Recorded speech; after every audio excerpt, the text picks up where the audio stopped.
Abhyasa Vairagya. How to control the modifications of mind. This have been a question from last 5000 years. Very long time. In Bhagavad Gita, Arjuna mind is turbulent and Lord Krishna is guiding him. Arjuna is describing the nature of mind as if he is talking on behalf of all of us because we also experience the same state of mind, sometime or the other. So the words he has used, chanchal, which means the mind is restless, like a monkey, jumping all the time. It never stays at one place, that is the nature of the mind. And second word he uses is pramadhi, turbulent. Mind is turbulent like wind, which can uproot the trees. When the mind is turbulent, it destroys us completely. You can't think what is right, what is wrong. That is the quality of the mind. Arjuna is telling Lord Krishna, "Oh Krishna, you are asking me to control this mind? It's very difficult. It is like controlling the wind in your hand, which is next to impossible." Lord Krishna agrees that mind is difficult to control, but it is not that impossible. What you have to do here is Abhyasa and Vairagya. Practice yoga. As per Maharishi Patanjali, Abhyasa and Vairagya. As per Sutra 1.12, these two are like twin practices, two pillars that go hand in hand. Core principles of yoga. The very first technique for best students Patanjali has given, and these are considered as foundational stones. If you want to progress on spiritual path, then these two becomes the foundational stones. They are like two wings of the bird, Abhyasa and Vairagya together. The word Abhyasa has to be understood as an effort to control the mind. Goal is to control the fluctuations of the mind. We have to bring them under our control. Make it one-pointed. It will not come easily. And what kind of effort is needed to quieten the mind? Persistent effort. Constant inner practice will be required. Working on mind, it is internal working so that the old habitual tendencies of the mind, old pattern of the mind can be controlled or trained to come to silence mode.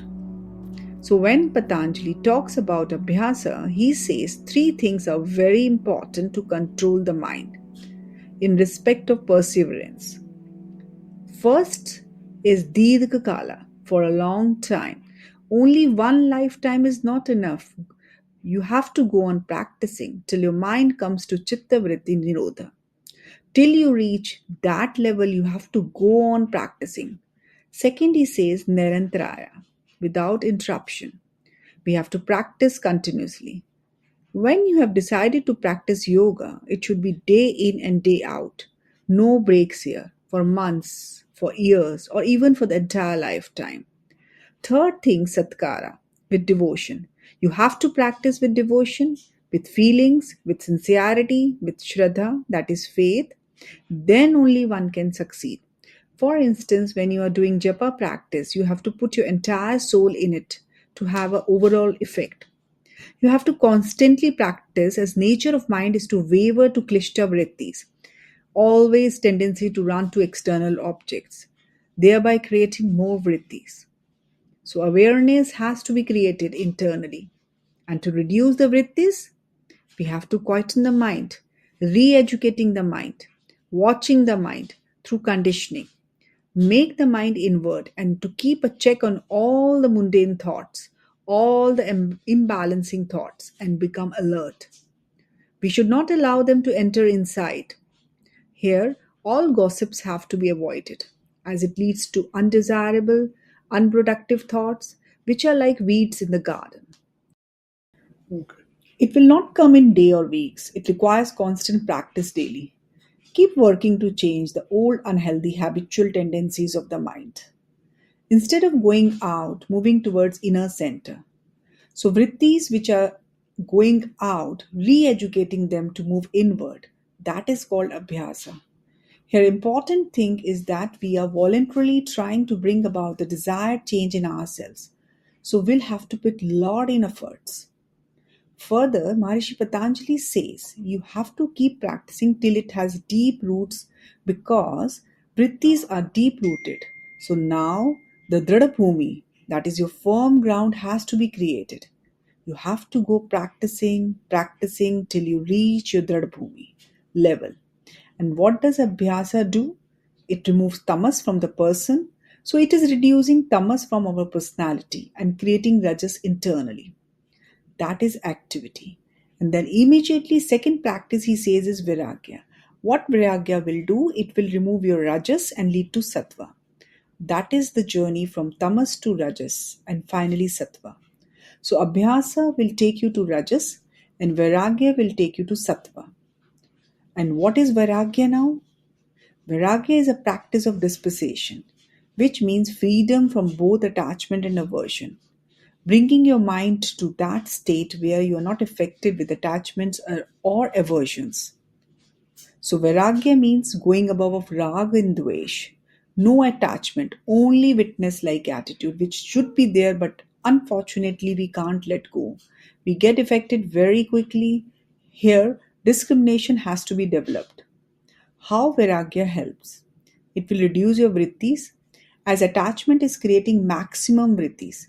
When one is above vrittis, desires are reducing, cravings will reduce, ego will reduce, avidya will reduce. In short, all the kleshas, that is, impurities of the mind, will reduce. As kleshas are creating the imbalanced state of mind. Also, need and greed, that is, distinguishing factor, you come to realize when you are at balanced state of mind.